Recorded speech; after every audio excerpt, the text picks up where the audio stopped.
alikuja hivi majuzi, alisema vile Ruto alilipwa mabilioni ya pesa ili aunge Uhuru mkono.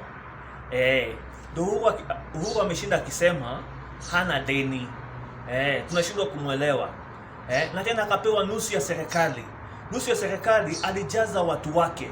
Ukiangalia majority ya wale watu waliingia kwa waliingishwa kwa serikali na Ruto walikuwa watu wake na marafiki wake. Na hivyo ndo atafanya hata akiwa rais. Angalia ni a true student ya Moi. Moi alijaza watu wake mpaka kwa maaskari. Mpaka siku hizi hata mtu akitaka kuimitate askari mpaka sema namna gani wewe nakuja wapi naenda wapi, sababu vile wakale walijazwa huko ndani yake. Posta kila mahali. Sasa huyu mtu hajatosha kuwa rais, tupatie mtu mwingine ambaye ni baba. Huyo ndo kiboko yake. Kama hatutaki kurudi Misri, tupatie baba ikiti. What did you mean by he was paid by whom and how much? Well, these are demands for payment which he didn't only make on TNA that time, but he made them on ODM previously. So there's nothing new about that. So how much, who made the payments? Well, a lot of people who supported President Uhuru went out of their way to collect this money and to make Ruto come on board. Do we know how much? Well, you know, for a man who says 7 billion is only, your guess is as good as mine, but it was in billions. It was in the billions? Yes. And that's nothing surprising. I mean, we have a very senior politician from Western Kenya who asked Right Honorable Raila Odinga for 900 million before he could give him support. It's almost in the public domain.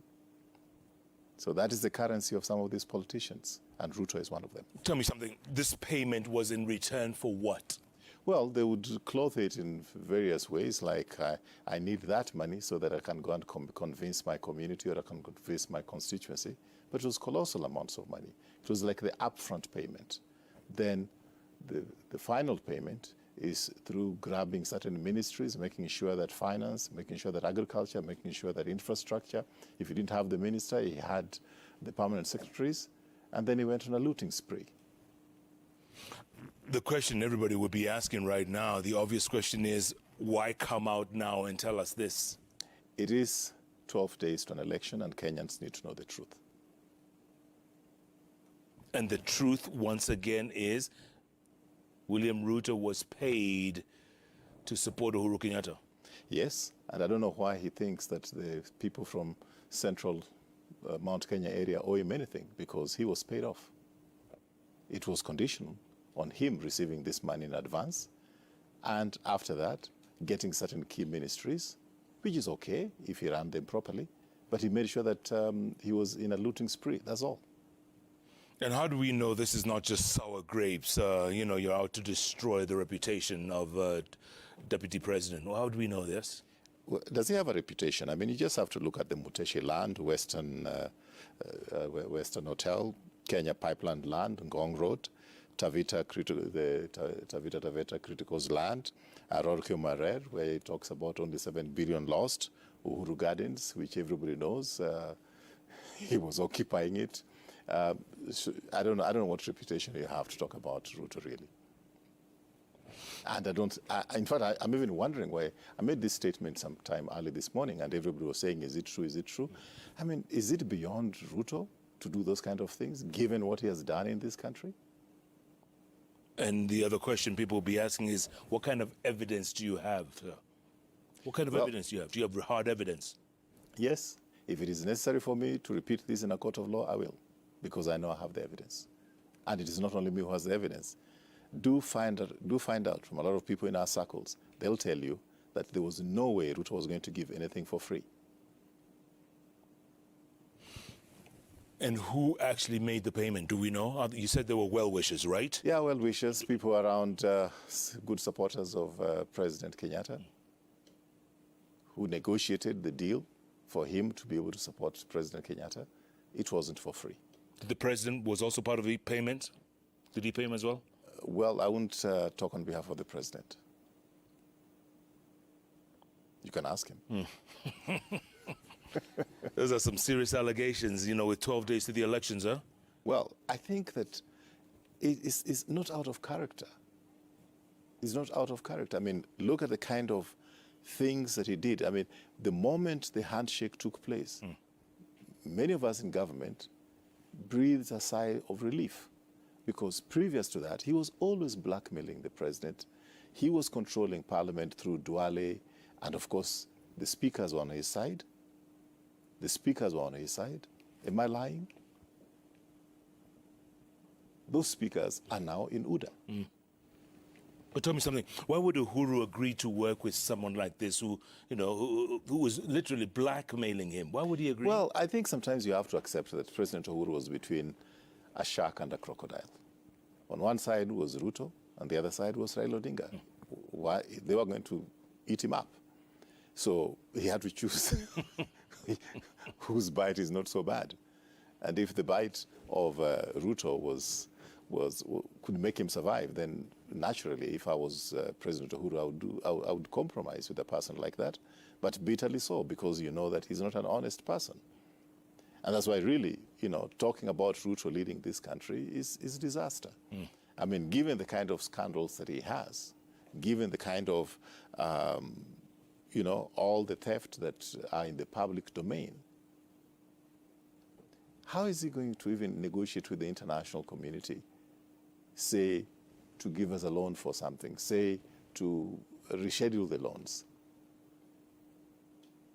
The whole country will be in a very, very precarious situation when that is a man who we front as a person who can negotiate for us in an international marketplace where the economies are really going down. Yeah. He has no clout to do that because his character is in doubt.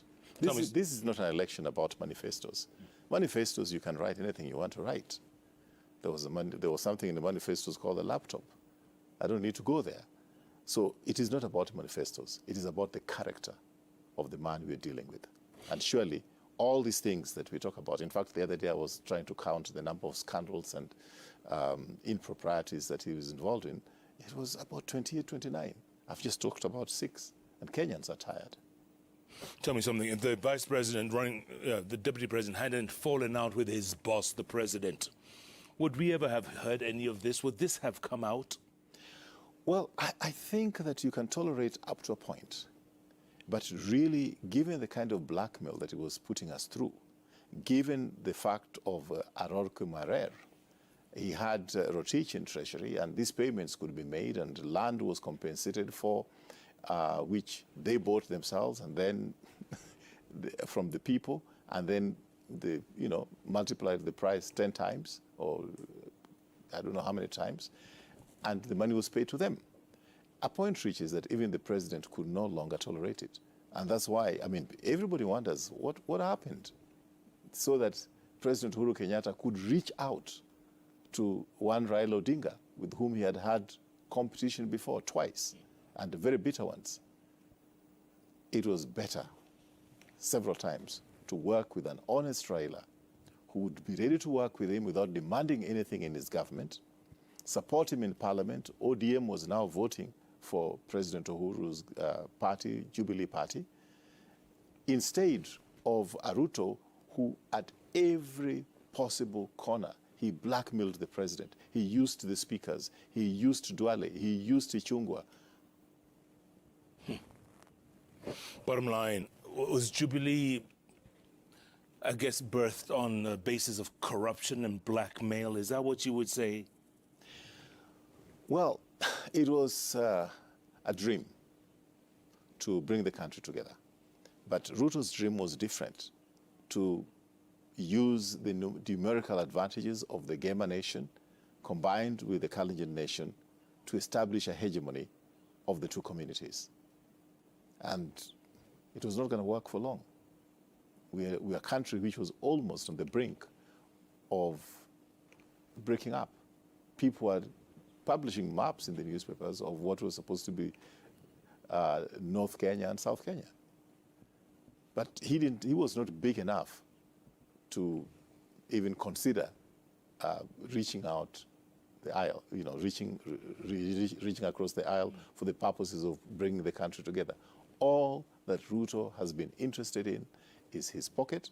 In fact, I sympathize with the young people who he promises that he'll atatenga 100 billion. Anytime you hear Ruto saying atatenga, you should ask him what is his commission on this one. Tell me something. Is the giver equally as guilty as the receiver?